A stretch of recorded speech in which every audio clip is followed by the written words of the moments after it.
How do I get a trust? Well, we can help you set one up. We have plenty of people to be able to work with you, to be able to structure your stuff there in Wyoming or Nevada or South Dakota. Most of the time we do see Wyoming here domestically in the US, but we can do Portugal, we can do Cyprus, we can do Dubai in one of the free zones, we can do Switzerland, we can do Jordan or Gibraltar, we can do Australia, we can do Canada. We have professionals and partners all over the world that we work with to be able to help you get things structured the right way. Canada. Aaron Grinhaus is our partner up there in Canada, and he can help you get things structured the right way, whether that's in the Caymans or Bermuda or they're in Canada. UK clients, yep, happy to work with you. We refer you over to our people in Portugal and Cyprus and get you going there.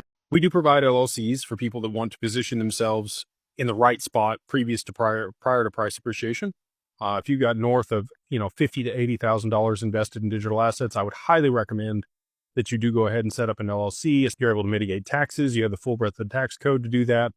You have the ability to squeeze the valuation on those assets to move them into a trust using the gift tax later on.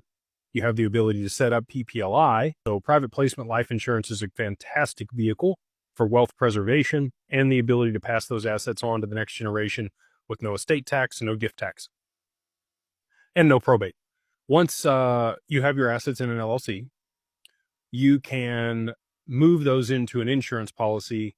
So you take out that policy on yourself. You could fund that policy with the assets. We have a couple different ways we can do that. And if you can't, we borrow against it. We take the borrowed money. We fund the policy with it. We take the money out of the policy, buy the asset inside the policy. And you can also borrow against the cash value of the policy during your lifetime and use reinsurance to be able to pay off that loan upon your death. And then the assets would flow into your trust as the beneficiary of the policy.